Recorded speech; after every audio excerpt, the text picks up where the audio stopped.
Hey guys, what's up? Welcome back to my channel. My name is DebbieNohemy and thank you for continuously supporting. And for those of you who are new to my channel, don't forget to click that subscribe button so you guys can stay updated with my most recent videos, which I have a lot for you guys in 2020 because it's a new decade. So I do really have a lot in store for you guys this year, and I'm super excited because there's so many other projects that I'm going to be working on and taking you guys along with me and just doing more vlogging as well. But you can tell by the title of this video, I am starting a wedding series where I will be talking about what to do once you're engaged. I'm super excited because for those of you who do not follow me on Instagram, I recently got married at the end of 2018, so it's been about maybe 13 months, and I'm super excited to be able to relive the moment, talk about the wedding, and just share all my tips with you girls who I know that a lot of you got engaged over the holidays. So I just thought it was a perfect moment to be able to share that with you. What do? You just got engaged and you're already getting asked, oh my God, when are you gonna get married? Have you guys chosen a date? Where are you gonna have your honeymoon? Who's gonna be in your wedding? Oh my God, who's gonna be your maid of honor? Trust me, the questions do not stop. Oh my God, where are you guys gonna live? Oh my God, are you guys gonna buy a house? Or are you gonna have kids? How many are you gonna have? When are you gonna have them? I mean, everything. The questions just keep on coming until you're dead. Let's be honest. But anyway, it's okay. Like, honestly, you just learn to live with it and you just kind of tell them, like, we'll see. A little story time before I go into my step-by-step of my wedding tips with you girls, just because I think it is super funny and yeah, it's a little fun fact about me. So I got engaged October 15th, 2017, so well over 2 years ago, right? And I just thought it was the most beautiful, most romantic, most thoughtful, most just everything over the top engagement ever, because he knows that I love anything with fairy tales, princess, I love Disney. So he decided to propose at a castle in Hollywood Hills. Closest friends, my family, my parents were there, which to me was just the most amazing thing ever, that my husband was able to include my family there. And not only that, but my dog. So let me show you a picture right here. So yes, that is little Thumper, and he dressed up in a little suit, which I thought was super cute, because if you guys know me, you know I'm obsessed with dogs, and I am obviously even more obsessed with my little baby Thumper, and I just thought it was such a cute touch.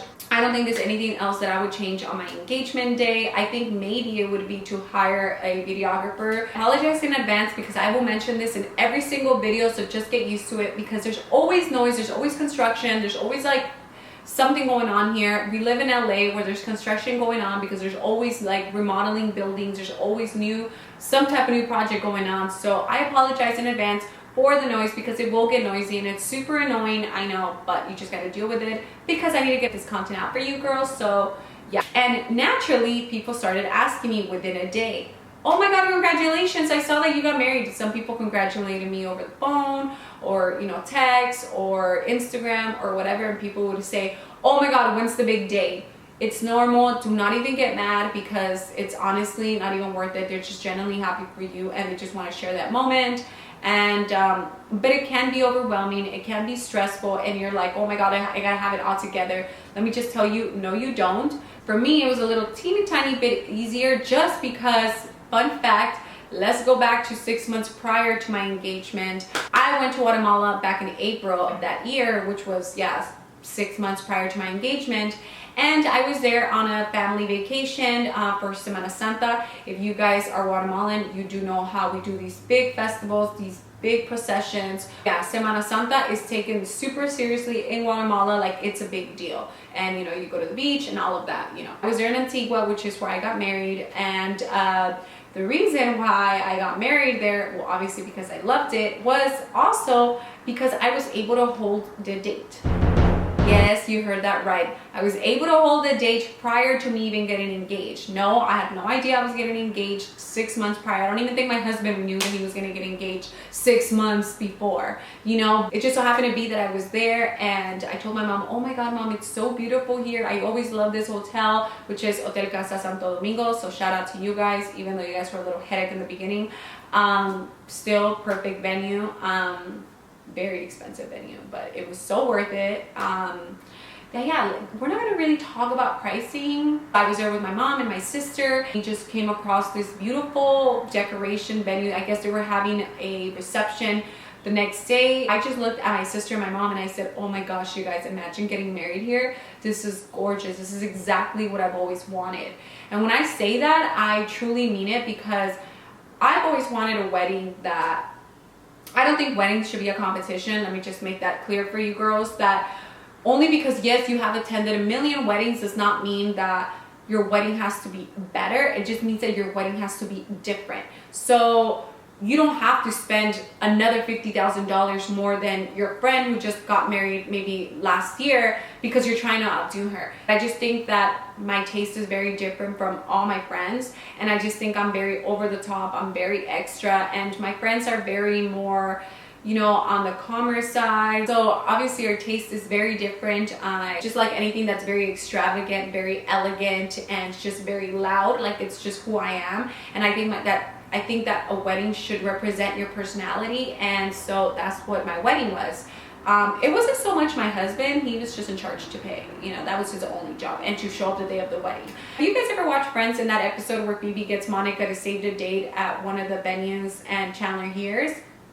Yeah, I'm Monica, because I was able to get an appointment with the event coordinator, who was kind enough to send me a whole email of a pro forma invoice and an estimate and a minimum deposit requirement to hold a date. For you to hold a date, you need to have a date. You need to have a ring. You need to have an engaged, like, you need to have a fiance, you know, because I'm gonna choose a date when he doesn't even know we're gonna get engaged. Like, how does that work? She sent me all the information, and I looked at my mom and I said, Mom, she just emailed me. What do I do? What do I say? She said, oh my God, let's choose a date, let's book it. And I said, I'm not gonna do that. Like, that's so weird. Like, Victor doesn't even know. Like, this feels wrong. But like, at the same time, it was so exciting because I was like, Mom. So she calls me, the girl calls me, right?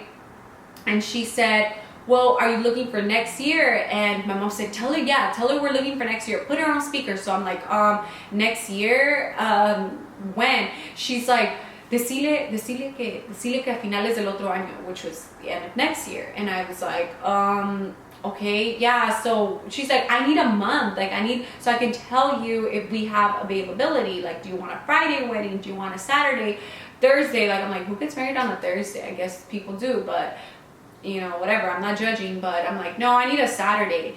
And she said, okay, well, get married on a Saturday. She's like, well, if you're planning on getting married on a Saturday, you better book your date ASAP, because it's the most requested date. And at the end of the year is where people are having graduation parties, they're having company parties, they're having all the weddings, because the high season in Guatemala starts October, November, December, and then it picks up again in April.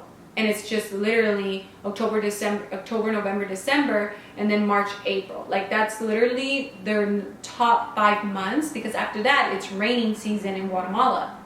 So I'm like, Mom, I don't know. And I'm like, November? And I just said November, because November is my birthday month. So, and I'm thinking December, it's just like Christmas, and like, there's just too much going on. And if I do decide to get married there, people are gonna have to travel and take time out of their day, their calendar, whatever, their lives. I mean, forget their day, out of their vacation. So I'm like overthinking all these things, and I literally have like an hour to think about all that, because she wants to set up a date immediately so I can come back while I'm still in Guatemala. Because mind you, girls, I'm only there for 10 days. So I probably had like another 4 days left. So I needed to get everything done and situated like ASAP. And I'm like, oh my gosh, I'm so overwhelmed. Like, what do I do? What do I say? So then she said, you know what? She said, let's meet on this date, and you can look over the menu. You can look over, give you more of a presentation and see if you like it. And then from there you determine and whatever. Talk about it with your fiance and see what you guys decide. And I'm like, Mom, I don't even have a fiance. That's so embarrassing. You literally have 7 days for you to give the deposit so they can save the date. So I said, what if I want in November? And she said, okay, well, I have November 3rd, and I originally wanted November 10th. I told her, okay, let's hold November 3rd, and cross your fingers I even get a ring, right? Because if not, I'm gonna lose my deposit. She said it's non-refundable. Like, even if anybody dies, like, we don't care. You know how it is. Non-refundable means non-refundable. Like, that's what it means.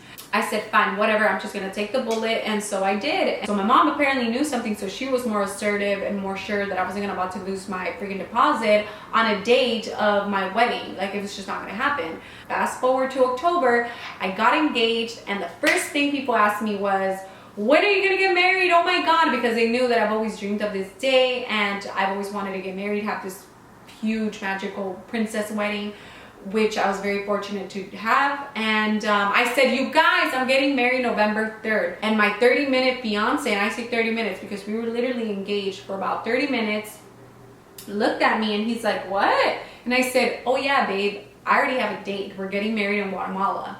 And he's like, whoa, like, what do you mean? Because we're about to give a speech, as we know, we toast to our engagement with all of our friends. And he was like, are you serious? You have a date? Like, when were you planning on telling me? What if I didn't give you a ring? Like, I'm so confused. And I said, I don't know. Like, I just took a leap of faith, so I did it. So, you know what, girls? It does pay off to stay ready, to have your spreadsheet, have your little bullets, and just know your vendors. Like, I had vendors in LA, and I had some type of vendors in Guatemala, because you never know. Like, I just knew it was coming. I just didn't know when. Maybe I'm thinking like sometime for my birthday at the end of the year. I don't know. Like, I just knew it was gonna happen. I just didn't know it was gonna happen that soon. So I was not gonna lie. I'm not gonna lie. I was terrified to lose my deposit because it wasn't $1,000. It was a substantial amount that I was not about to lose because my fiance did not propose. My fake fiance, because I didn't have one. So I was just like, whatever, praise the Lord, I'm engaged. I was so happy not only to have a fiance, but because I knew that I was not about to lose my deposit. Like I said, substantial amount. It was not minimal. She said this is a minimal requirement. I'm like, this should pay for my wedding itself, but whatever. A little bridal headband. I actually got this at Target. It says bride. It's probably all messed up because I wore this at my bachelorette party literally the entire 6 days that I was there. I thought it was the cutest little thing ever, and I got it for like, I think $1 at the Target dollar section, which if you girls have not checked it out, go ahead and do, because trust me, you will do yourself a favor. They have the cutest things. Anyway, so you are engaged. What do you do? I wrote down some bullet points for you girls just because I want to go ahead and give you a full detail. And on today's episode, we're actually going to talk about what is the first thing to do once you are engaged. All right, so the first thing is you need to set a budget. And the reason why I say that you need to set a budget is because I think that is a deal breaker in your relationship, because I'm not gonna lie, the woman will always want the most extravagant, over-the-top weddings. It's just who we are. We've been dreaming about this day literally since we were 5, and I just think the bride-to-be should have the most beautiful wedding and still within her means. And the reason why I say that is because it is so easy to get lost in the process to where you lose your focus, and we tend to confuse wedding with marriage. And I think that we can't get those two mixed up, because a wedding is one day, a marriage is forever. And the moment you start to lose the focus on your fiance and so focus solely on the wedding, then that is a bad sign. And also, you don't want to go into a wedding with debt. Like, if you have to put your wedding on a credit card, or you have to take out loans to plan a wedding, then I don't think you should be having a wedding. I think everyone is entitled to their own opinion, but that is my personal opinion.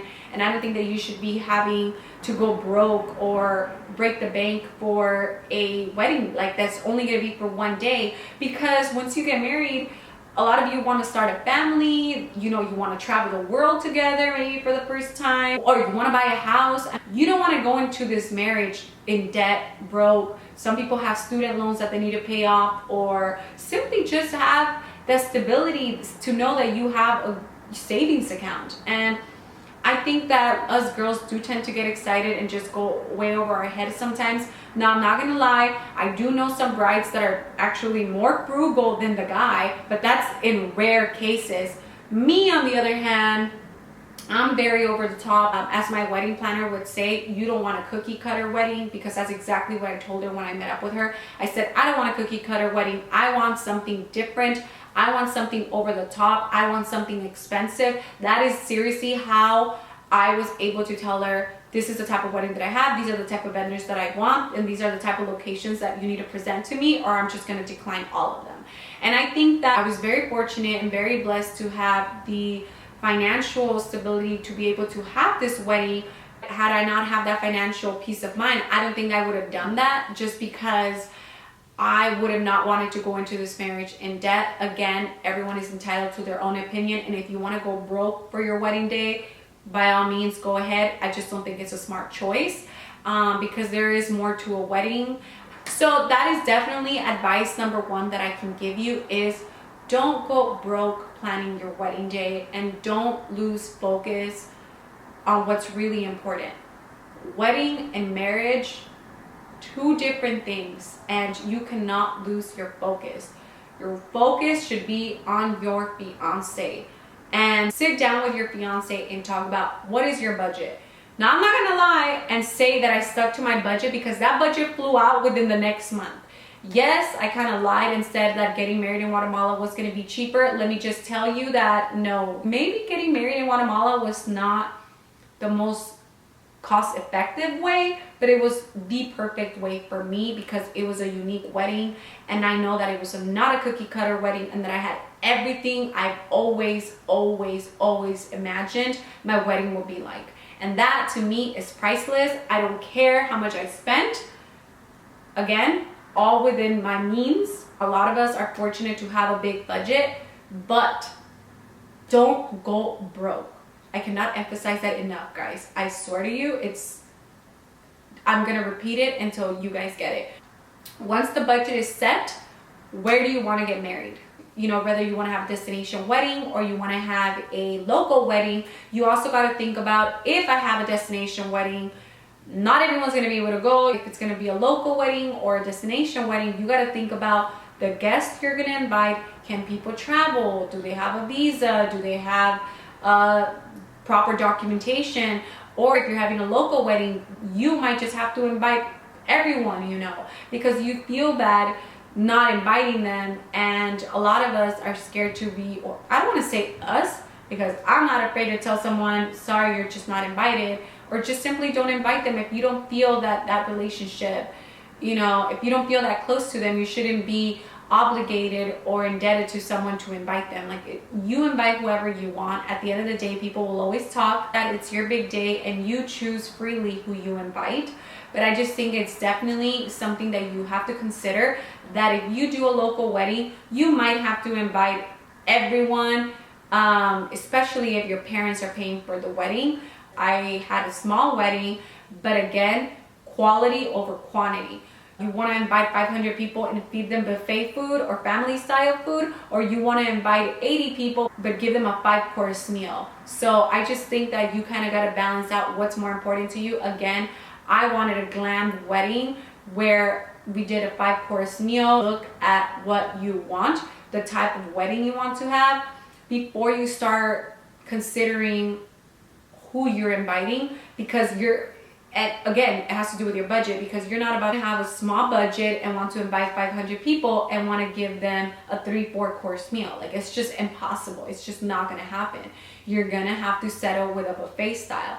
Again, if you do a smaller list, if you do a smaller guest list, then you can opt for a better menu. And I think that the food is probably the most expensive part of the wedding, that your video and your photographer. I mean, everything is expensive, but definitely the venue and the caterer. I had narrowed down my guest list to about maybe 85 people, because that's exactly what I wanted. I wanted something very small, very intimate, but still keeping it very high quality. So just think about those little things before you start to invite everyone, or start telling them, yeah, I'm gonna invite you, don't worry about it. Because then you do feel, once you've already said that, guess what? They are expecting an invitation in their mailbox. So you have to be very careful. I know you get excited and I know you want to invite the whole world, and you know, because you want to share this beautiful moment with literally everyone, even the girl that does your eyebrows and your nails. But again, everything comes with a price tag. So you just have to be very mindful about who you invite, because at the end of the day, is everyone really going to be there for you? Has everyone really been a part of your relationship with your fiance? I have to reevaluate your friendships at this point and how important they are for them to be there on your special day. If you have the financial status to go ahead and do that, you do that. Invite the whole world. But let me just tell you that you invite so many people, not only will they talk, but they're not even going to be there in your relationship. You will never probably see them again ever in your life. And guess what? You just spent $180 on a plate for them. Quality or quantity? You know, people will always talk. Keep that in mind, girls, because trust me, people will notice even the little things that you didn't see on your wedding day, because you pretty much block it all out, because the day goes by so fast within a blink of an eye. Like, I'm serious. So many brides would tell me, oh my God, enjoy the moment because it goes by so fast. And I was like, nah, I doubt it. Girls, it went by like I wanted the night to just continue over to the next day, because it was just the most beautiful day of my life. Like, I felt like a true queen. Especially if you are Latina, you get that pressure that you need to invite your mom's neighbor's cousin and the auntie and this and that. And honestly, it's so stressful, because at one point, my mom, which I love dearly, Mom, if you're watching this, you know I love you, but she was stressing me out because she wanted me to invite certain people that live in Guatemala. And I'm like, I don't even know them. I'm not going to do that. I'm not going to spend all this money on a plate on someone who I truly don't know. And yes, she kind of got away with some people. I think maybe about 4 people, which till this day, I'm like, I don't know what I said yes, but I really just wanted to get her off my back because she was being so annoying. Truly love you, Mom, like I said, for the record, but she was just being so annoying.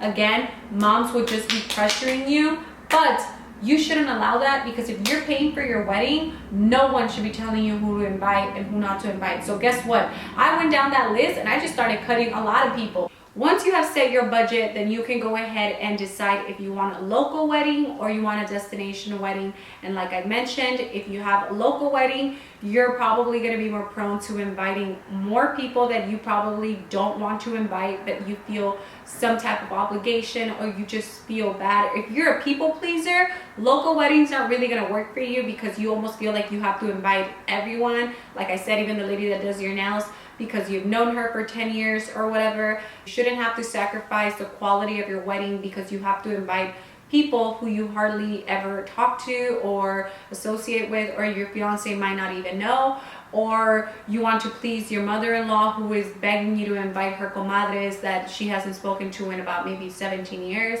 and because she saw your fiance when he was 3 years old. Like, it honestly does not matter. It's your wedding, and you and your fiance have to come to an agreement that stop listening to the outsiders. And by that, I also mean your family. Your relationship and your engagement could potentially be at stake if you're not seeing eye to eye and you're not agreeing as a couple instead of fighting because his mom said one thing, your dad said another thing, and he wants a Catholic wedding and you want a Christian wedding. And I think it's a perfect example to talk about my next point.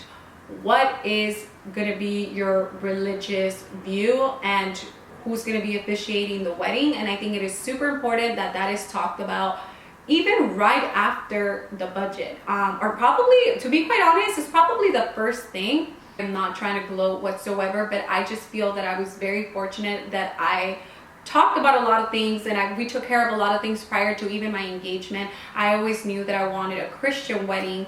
I wanted to have my pastor who baptized me when I was 12 at my Christian Pentecostal church.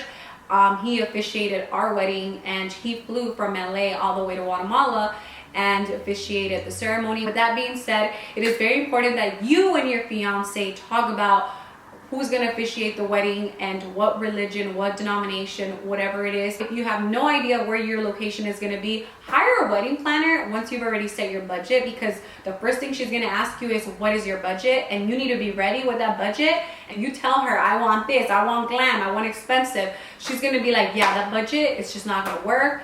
I had the best wedding planner, the most amazing job. She's actually from Spain, so her ass does not care. She works on her terms, on her own time. She will say what's on her mind and just tell you like straight up, this is such a dumb idea.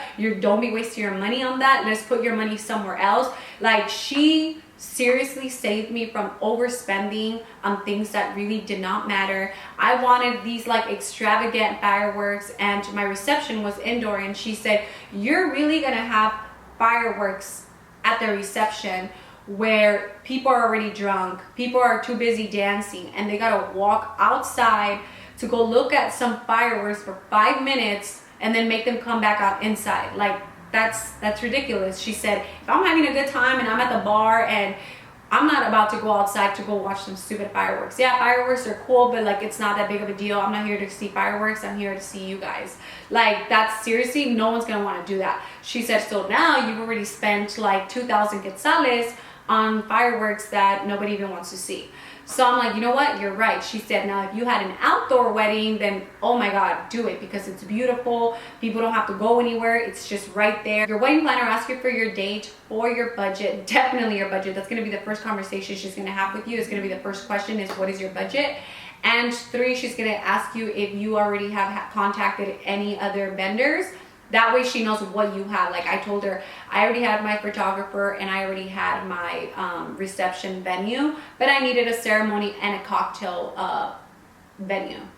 So she said, okay, let me go ahead and set that up for you. And I told her, yeah, that's pretty much all I have. I know a lot of you girls are probably saying, I don't want to spend money on a wedding planner. It's such a waste of money. I can plan it myself and whatever. And yes, you can. Hey, if you have the time and you have the drive and you have all the contacts in the world and all the free time to contact each and every one of them, you go, girl. But trust me, if you're planning a destination wedding, you're gonna need a wedding planner, because it is not easy. I encourage you to hire a wedding planner. Don't be cheap, don't be stingy, because trust me, this wedding planner will make your whole vision a dream come true and will not make you regret anything.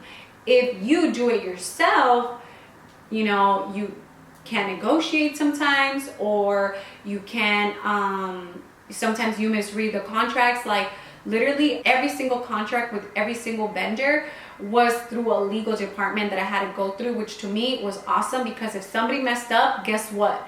I'm gonna hold my team accountable for hiring these vendors. And yes, I'm not gonna lie, 2 vendors dropped the ball on 2 things, and I told my wedding planner, like, hey, what the hell happened? So she was able to get in contact with them, and guess what? We got a discount and we got reimbursed a certain percentage. Again, I was not looking for money, but I was looking for some type of compensation, because at this point my wedding could have been potentially ruined. So yes, of course I need some type of compensation. In a perfect world, I would have wished that we had no little mishaps or nothing like that. But guess what? Life happens. Get your venue, the catering, the bartender, photographer, videographer, the florist designer, the fireworks, if you're gonna have any, the DJ, the band. It's a super extensive list, and I don't want to overwhelm you girls. So this is just part 1 of my wedding series. I do also want to talk about how to choose your bridesmaids, the groomsmen, if you want to have a bachelorette, who pays for the bridal shower, who contributes to the bridal shower, what should your bridesmaids be doing, ideas on how to propose to your girls, DIYs. Like, I have so much for you girls. This is just part 1 of my wedding series, so I will definitely catch you girls on my next video, and I'm super excited because I'm definitely going to be well more prepared for the next videos, because they're going to be so fun and they're going to be DIYs, in which I love. DIYs are my favorites. But thank you girls so much for watching. Congratulations if you are a bride-to-be and just recently got engaged, or if you've been engaged for maybe a year or 2 but you're finally getting around to planning your dream wedding. I'm so excited for you girls. Enjoy the moment, live it, and just embrace everything, because trust me, no wedding will be perfect, but as long as you and your fiance are living it together and just enjoying it, then it will be magical and it will be perfect. I will catch you guys on my next video. If you like this video, go ahead and give it thumbs up, comment below, tell me your thoughts, what else you guys want to see wedding related. And also, for those of you who are new, don't forget to click on that subscribe button so you guys stay updated with my most recent videos, and follow with my wedding series. I am so excited for everything that's coming in 2020. I love you girls and congratulations. Yay!